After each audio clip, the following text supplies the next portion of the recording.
Boa noite, igreja. Saúdo a todos com a graça e a paz do Senhor Jesus. Eu gostaria que você abrisse a sua Bíblia em João 7. Nós vamos ler 2 versículos e vamos fazer uma reflexão sobre ele. João 7, dos versículos 37 e 38. Enquanto você acha, vamos pensando aqui. Alguém aqui já conhece uma mina? Já viu uma mina de água? A água nascendo? Quem já viu aí? Levanta a mão só para eu saber. Bastante, né? Eu fui criado no sítio. Eu gostava muito de ver as minas. E aí eu pisava assim onde estava minando água e sujava e de repente estava tudo limpinho de novo. E é muito bonito você ver ali aquela mina de água. Vamos ler o versículo então 37 e 38 do capítulo 7 de João. Diz assim: No último e mais importante dia da festa, Jesus levantou-se e disse em alta voz: Se alguém tem sede, venha a mim e beba. Quem crer em mim, como diz a Escritura, do seu interior fluirão rios de água viva. Vamos ler até aqui. Vamos orar a Deus.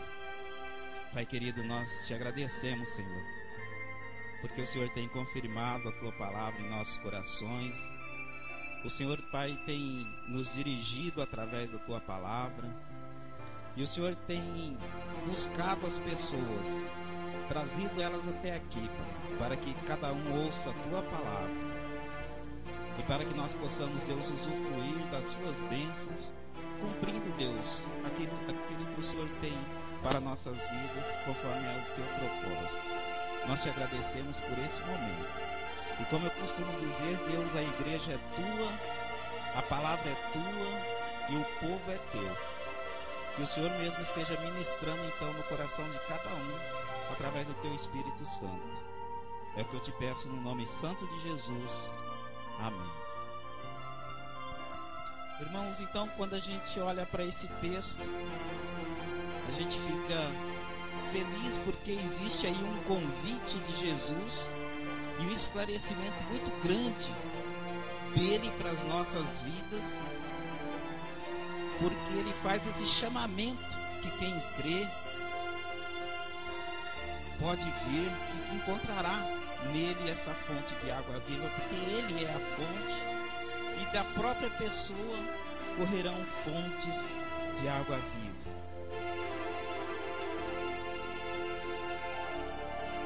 Pergunta para a pessoa que está do seu lado aí: você quer essa fonte de água viva? Pergunta para ele. Tem alguém que não gostaria de ter fonte de água viva correndo no seu interior? Dificilmente alguém não iria querer. Mas para nós termos essa fonte, irmãos, aí nós precisamos conhecer a palavra. Nós precisamos conhecer o que Jesus nos orienta. Nós precisamos seguir os seus mandamentos. Nós não podemos ficar inertes, parados, ou pior ainda, se afastar dele. Uma vez ele encontrou uma mulher, e era a mulher samaritana, tem um trecho na Bíblia, e ela estava tirando água. E aí, conversando com essa mulher, ele falou para ela assim: olha, se você conhecesse o dom de Deus, né, e se você soubesse também com quem você está falando, você pediria e ele te daria da água viva. E ela então ficou muito interessada e ela acreditou em Jesus. E ela acreditou de tal forma que ela foi contar para outras pessoas, porque ele também revelou algumas coisas que para ela só um profeta de Deus realmente poderia revelar, poderia mostrar, poderia saber. E aí ela acreditou em Jesus e ela foi lá e trouxe outras pessoas para que também conhecessem Jesus. Mais importante a gente olhar para aquela palavra que Jesus teve ali com ela, A gente pode voltar um pouquinho em João 4. Voltando um pouquinho do texto que nós estávamos. Em João 4, no versículo 9.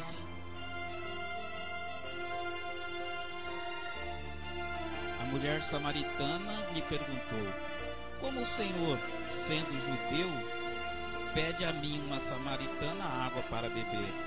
Pois os judeus não se dão bem com os samaritanos. E Jesus lhe respondeu: se você conhecesse o dom de Deus e quem lhe está pedindo água, você lhe teria pedido e ele teria dado água da vida. E aí, eu estava refletindo sobre esse texto e pensando: puxa vida, se você conhecesse o dom de Deus, e se você conhecesse quem está pedindo, bom, o dom de Deus é a graça, a salvação. E quem estava pedindo água era Jesus, o Salvador. E ela não conhecia pelo jeito nenhuma das coisas. E aí então Jesus chama a atenção que é preciso você conhecer a graça de Deus. É preciso você conhecer que existe uma salvação e que essa salvação é pela graça e não pelas obras. E aí outro dia eu estava discutindo com uma pessoa essa questão da salvação pela graça e pelas obras. E aí nós estávamos refletindo junto: será que o Cabo Bruno, né, aos nossos olhos, lógico que nós somos imperfeitos, mas aos nossos olhos, será que ele é uma pessoa que nós podemos ter a esperança de que ele seja salvo? O Cabo Bruno, quantos conhecem o Cabo Bruno que ouviram falar dele? A maioria. Mas o Cabo Bruno foi uma pessoa que participou do Esquadrão da Morte há 20 e poucos anos atrás, suspeito de matar 50 pessoas. Ele executava essas pessoas e ele foi preso por isso. E lá na cadeia, ele era um ex-policial, lá na cadeia ele conheceu uma pregadora que estava lá e parece-me que até casou com ela. E se converteu a Cristo, confessou que Cristo era o Senhor e Salvador da vida dele. Inclusive virou pastor, ficou preso 27 anos. Quando ele saiu, ele começou a pregar Jesus e começou a falar que Jesus teve misericórdia da vida dele, que ele tinha uma nova vida, que ele estava se sentindo outro homem. E aí, depois de tudo isso, 35 dias depois que ele estava solto, ele foi executado recentemente.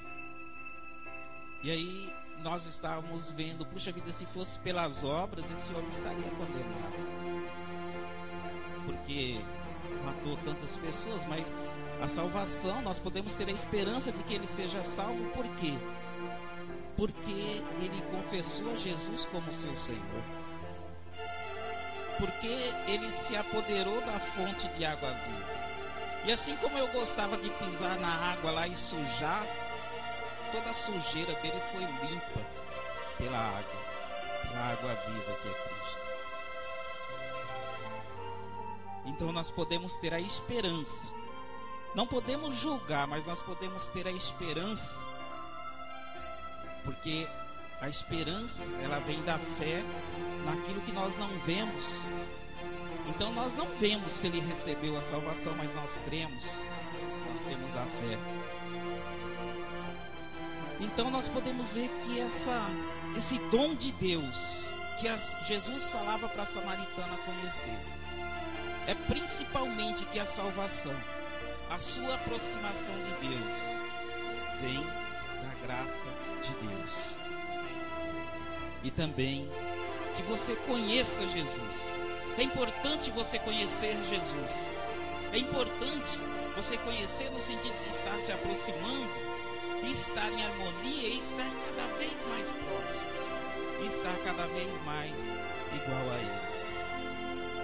Mesmo conhecendo, existem dois erros que precisam ser evitados E existe uma atitude que você precisa tomar na sua vida. E os dois erros são erros gravíssimos que para Deus é considerado crime. E às vezes as pessoas se comparam ao Cabo Bruno, se comparam a outras pessoas que estão presas e dizem: olha, eu não preciso de Cristo porque eu nunca matei, nunca roubei. Uma vez eu fui pregar para uma pessoa e falou assim: por que você não vai pregar lá na cadeia? Eu sou um trabalhador, estou trabalhando, cuido da minha família. Falou assim para mim. Eu não matei ninguém, não roubei, me deixa, né? Então ele me disse isso. Deus está trabalhando na vida dele. Então muitas pessoas pensam que crime, que condenado, aquele que não tem a salvação, que não tem Jesus, pensam que é simplesmente aquele que mata, rouba, aquele que está fazendo malvadezas por aí. Mas Deus considera crime outras coisas também. Então existem dois crimes, dois erros que nós precisamos evitar. Vamos ver Jeremias, no capítulo 2, no versículo 13. Jeremias, capítulo 2, versículo 13. Duas coisas, irmãos, que nós não podemos fazer, mesmo conhecendo a Cristo. Porque hoje eu acredito que todos que estão aqui, se você parar ali na Praça Rui Barbosa e perguntar assim: olha, você já ouviu falar de Cristo? As pessoas conhecem. A nossa população aqui, a maioria, a nossa população no Brasil, a maioria é católica, mais 20% de evangélico, ou 25%, juntando os dois, dá mais de 90%. Então todos conhecem a Cristo, mas conhecem de que forma? Conhecem de ouvir falar? É preciso conhecer mais. Jeremias capítulo 2, versículo 13, todos já acharam? Amém? Diz o seguinte: Deus está falando para o povo, e ele diz: o meu povo cometeu dois crimes. O meu povo cometeu dois crimes. Eles me abandonaram a mim, a fonte de água viva, e cavaram as suas próprias cisternas, cisternas rotas ou cisternas rachadas. Dois crimes que você, meu irmão, não pode cometer. O primeiro deles é abandonar a Deus. Imagine no deserto, existe ali uma fonte de água, todo mundo procura água no deserto, né? Então você acha essa água e depois você vai se afastando dela. Você vai ficando cada vez mais distante por sua própria decisão, pensando: olha, quem sabe eu não acho uma fonte melhor. Então quem se afasta da fonte não vai beber água da fonte. Quem se afasta não vai usufruir dos benefícios daquela água. E aí, então o povo de Israel, o povo de Deus, ele então abandona Deus, vai ficando mais longe, vai ficando mais distante. E a palavra de Deus diz que é isso que o inimigo quer. Ele vem para destruir, para matar, roubar. Então ele rouba aquele direito que você tinha de beber água na fonte. Ele quer você longe. Deus quer você perto.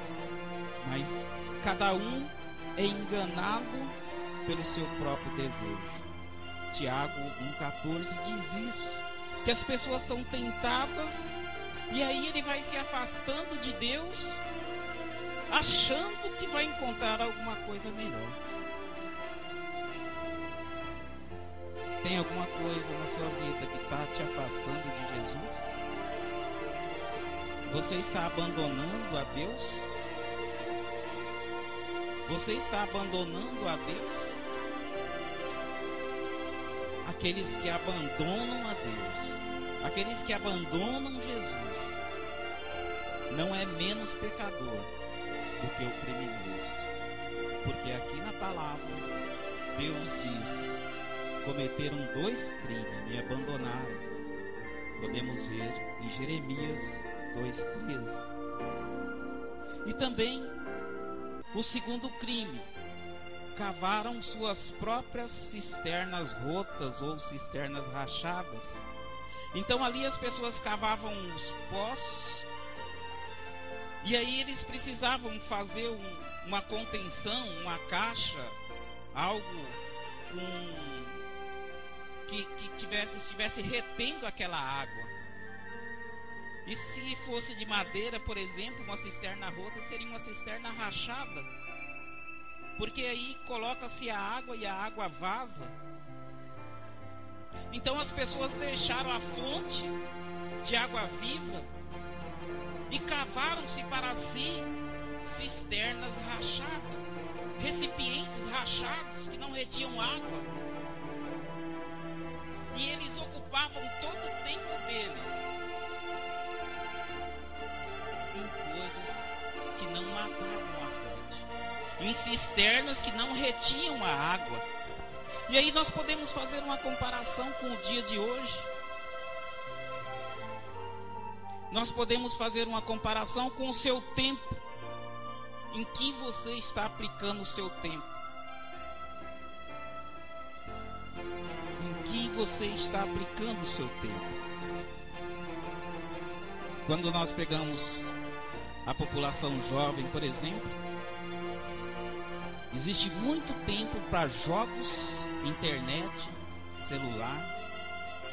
Quando nós pegamos o adulto, existe muito tempo para correr atrás do vento. Existe muito tempo que é dedicado para o trabalho. E quanto tempo é dedicado para Deus? Quanto tempo na sua vida é dedicado para Deus, para a harmonia da família? Quanto tempo na sua vida? As pessoas naquela época, elas se dedicavam a festas. E nessas festas, aqueles que se diziam mais espirituais queriam os primeiros lugares. Vaidade. Puxa, eu sou sacerdote, né? Tem que sentar no primeiro lugar. Lugar mais alto, onde se vê melhor.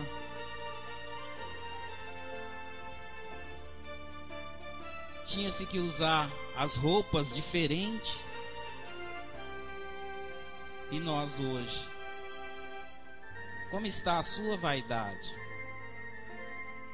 E como está o seu coração para com Deus?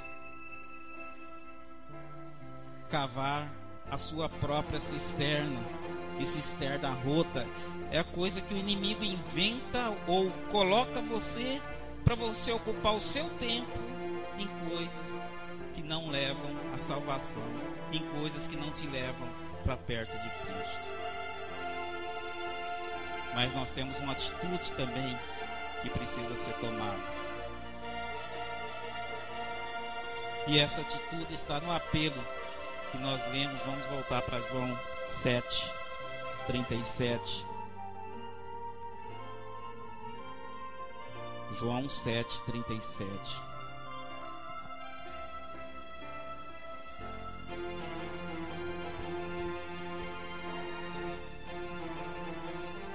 No finalzinho do versículo de 37 diz: se alguém tem sede, venha a mim e beba.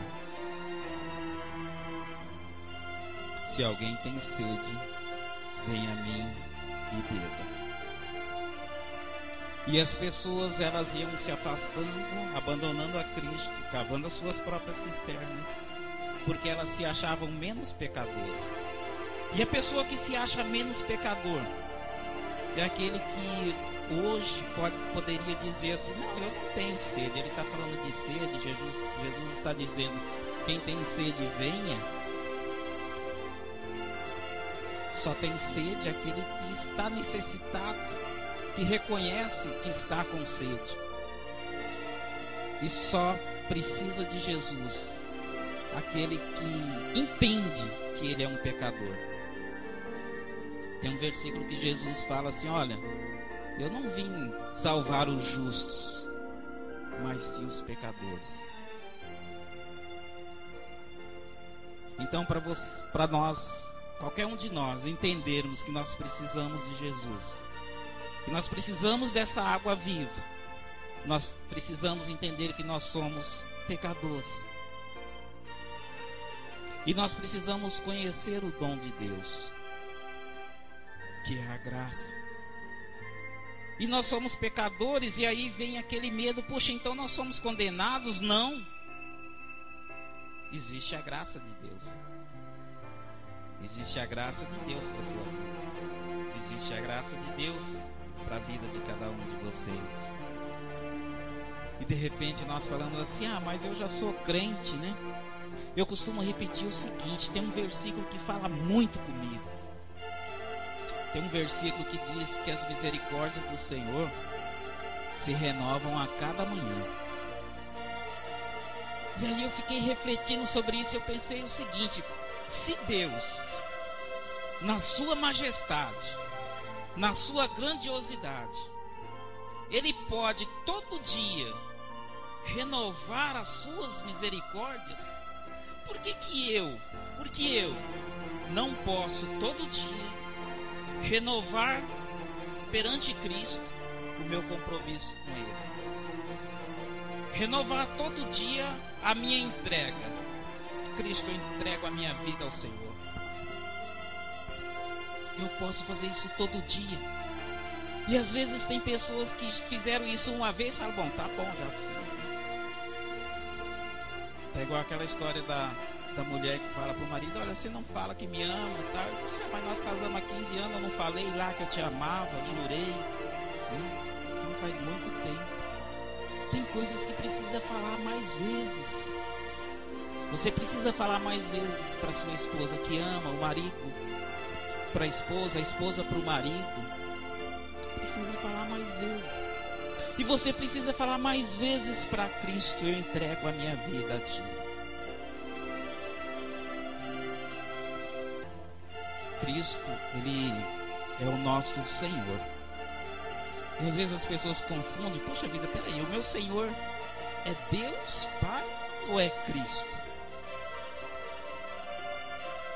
Bem, Deus colocou todo o poder nas mãos de Jesus. Lá em Mateus, Jesus diz que toda autoridade me foi dada. Então quem deu essa autoridade para Ele é porque tinha essa autoridade. Tinha toda a autoridade e deu para Jesus. Seria assim: eu tenho muitas propriedades e eu dou para o meu filho ou para minha filha essa propriedade. E depois ficam se discutindo: puxa vida, mas quem que é o dono? É o Vilmar ou é o filho dele? Então a autoridade do pai, ele passou para o filho. O Guilherme está sorrindo ali, e a Nina. Meus lindos filhos. E agora ganhei mais uma filha. Você também vai ficar com a herança, viu? A herança espiritual, pelo menos, né? Amém. Jesus, Ele passou a ser o nosso Senhor. Quantos aqui já, no momento de dificuldade, invocaram, clamaram, leram o salmo que diz: o Senhor é meu pastor, nada me faltará? Quantos aqui já fizeram isso? Amém, que beleza. Quem é esse Senhor do Salmo 23 para você? Você já pensou que esse Senhor do Salmo 23 é Jesus? Na época, logo depois que Jesus morreu, as pessoas questionavam isso, e Pedro, num discurso, ele esclareceu muito bem essa questão. Vamos dar uma olhadinha em Atos, livro de Atos. capítulo 2, no versículo 36. Atos, capítulo 2, versículo 36. Diz o seguinte: portanto, que todo Israel fique certo disso. Este Jesus, a quem vocês crucificaram, Deus o fez Senhor e Cristo. Este Jesus a quem vocês crucificaram, Deus o fez Senhor e Cristo. Então Jesus, Ele é o nosso Senhor. É aquele que Deus quer que você olhe para Ele e que você o adore, que você tenha toda a reverência a Jesus. Quem honra o Filho, honra o Pai. E aí, eu quero só mostrar para vocês como que o Espírito Santo trabalha no seu povo, na vida do seu povo, da sua igreja. No boletim de hoje está escrito que a leitura responsiva é Apocalipse 7, 9 e 17. O pastor Mauro até releu, enfatizou o versículo 17. Eu gostaria de relê-lo novamente. Apocalipse 7, 17. Pois o Cordeiro que está no centro do trono será o seu pastor. Ele os guiará às fontes de água viva. Então tudo que nós falamos também está em Apocalipse 7, 17. E para você ter essa água viva correndo no seu interior, você precisa se aproximar mais de Cristo. Você precisa se aproximar mais, não importa onde você esteja. Alguns já estão mais perto, os outros estão mais longe. Mas a verdade é o seguinte: todos nós precisamos nos aproximar mais. E você ter essa água viva no seu interior. Jesus, Ele vem para salvar. Jesus, Ele é poderoso. E eu gostaria de colocar uma música, pedir para a Bianca para a gente colocar uma música para reflexão.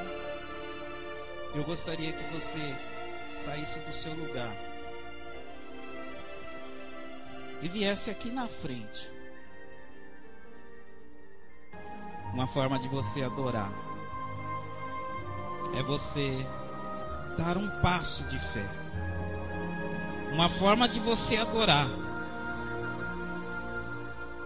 é você se levantar do seu lugar e vir aqui na frente, fazer esse compromisso com Jesus e falar para Ele assim: eu quero essa fonte de água viva no meu interior.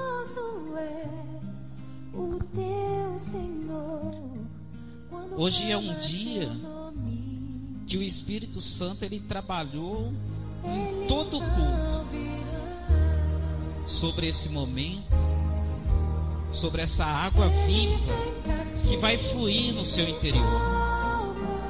A água viva que limpa a sujeira. Nós precisamos crer que assim como Cristo também limpou aquelas pessoas que estavam leprosas, Ele limpou, porque Ele é a fonte de água viva. Ele curou as pessoas.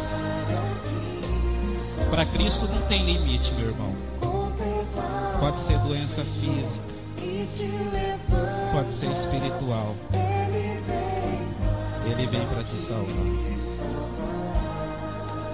Aquelas pessoas que vêm até Cristo não serão envergonhados. Ele vai honrar você, meu irmão. Tudo que Ele faz é para glorificar o nome de Deus, para glorificar o nome do Pai. Eu gostaria que você colocasse o seu pensamento, o seu problema, na sua insônia, na sua dor de cabeça, no seu problema de relacionamento em casa, no seu problema profissional, na falta de serviço. Jesus vai fazer um milagre na sua vida, meu irmão. Ele vai fazer para a honra e glória do nome dele e para a honra e glória do nome de Deus. Quero pedir para o pastor continuar essa oração. Em nome de Jesus. Amado Deus e eterno Pai,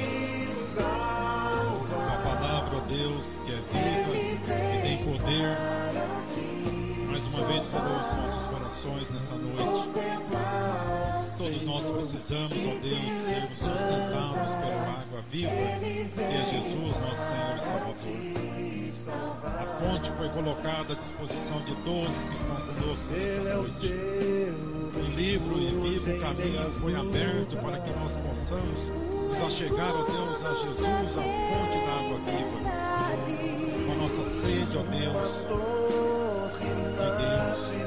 A nossa sede, ó Deus, de realizações na nossa vida. A nossa sede, ó Deus, de perdão. A nossa sede, ó Deus, de crescimento espiritual, de comunhão com o Senhor, de vitórias, ó Deus, em nossas vidas. E Jesus diz: vinde a mim todos que estáis cansados, sobrecarregados. Aprendei de mim, a sua verdade é vida. Quem beber dessa fonte jamais terá sede. Ó Deus, louvado seja o Senhor, que abriu o entendimento do teu povo nessa noite, ó Pai. Não apenas para ouvir a tua palavra, mas para crer na tua palavra. E sair daqui, ó Deus, satisfeito com o Senhor, sabendo, ó Deus, que não foi em vão a nossa permanência junto a Ti nessa noite, que aquilo que deseja o nosso coração, que aquilo que busca o nosso coração, o Senhor nos deu nessa noite, que é a certeza bendita do Teu poder, da Tua misericórdia, da Tua graça, e quaisquer que sejam as necessidades desses amados que estão aqui no altar do Senhor, nós cremos em nome de Jesus, que o Senhor Jesus há de suprir todas as necessidades para a honra e glória do Seu próprio nome. Ó Deus, que todos esses que vieram até a presença do Senhor agora, com uma prova de fé, de confiança na palavra do Senhor, possam permanecer, ó Deus, nessa esperança, possam, ó Deus, dar testemunho do bom agir do Senhor em suas vidas, e que realmente a palavra do Senhor faça, ó Deus, maravilhas na vida de cada um de nós e na vida daqueles que confiam no Senhor. E ao terminarmos esse culto, ó Deus, satisfeitos, abençoados pelo Senhor, nós clamamos a Ti, ó Deus, que a comunhão do Senhor, que a graça salvadora de Cristo Jesus e que o Deus Todo-Poderoso esteja sobre a vida de todos que aqui estão nessa noite, agora e por todo sempre. E com certeza no nosso coração de que isso é verdadeiro, o povo de Deus diga amém, amém e amém.